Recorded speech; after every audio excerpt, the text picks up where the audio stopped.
Welcome back, ladies and gentlemen, to another news episode.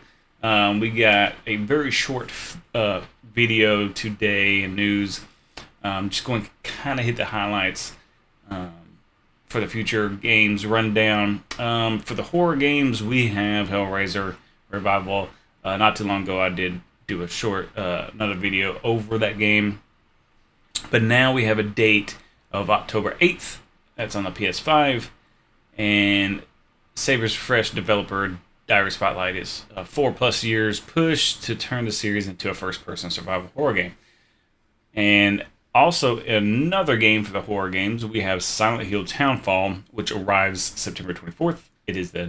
They introduced a new trailer, which introduces Zoe, a CRTV linked connection for protagonist Simon, and a creature that stalks the other world. For Halo or FPS, we have, of course, it's been post-launch of Halo Combat Evolved or Campaign Evolved, and they've got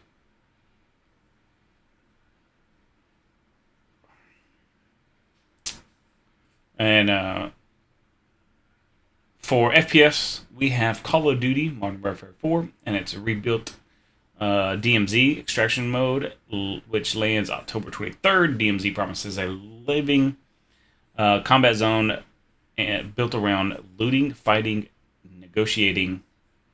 Interesting. Betrayal and extraction.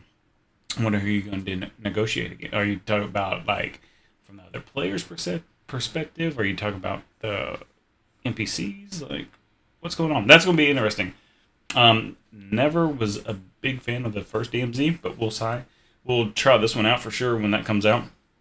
Soulslike games, we have Team Ninja, which is announced and who was behind the first Wolong. So their announcement is Wolong 2, Wings of Ember, which comes out early 2026. Expect a nameless champion, huge battlefields, and more evolved behind an offensive and defensive Chinese martial arts combat. We also have Duskbloods is moving towards a network test. That's from Software's direct overseas players to Nintendo support for the inquiries. So keep watching for the regional and prior schedule release and news for that. We'll keep you updated. For RPGs, we have... What you doing, bud? Moving? For RPGs, we have Resonance. Plague Tale Legacy launches August 27th, which is later this month. The prequel's latest trailer emphasizes Sophie's story and more direct dynamic combat approach than prior Plague Tale games. And for the MMO, which is the biggest news I could give you guys, because I'm a huge fan of the series, Guild Wars 3 has finally been announced for PC and PS5. They've came out with a trailer.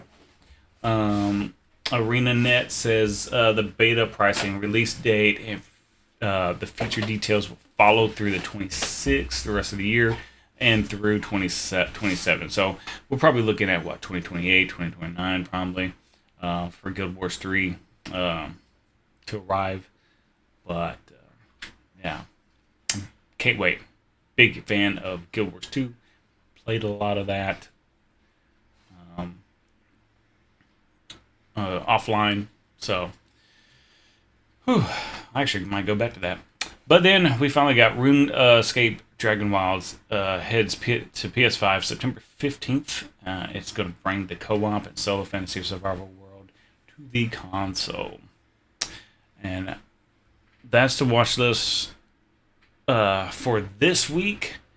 Like I said, hit that like, hit the subscribe button, and guys, like I said, I'll continue to give these updates as fast as I can, get them out because of work and stuff. But I hope you guys enjoy, and peace.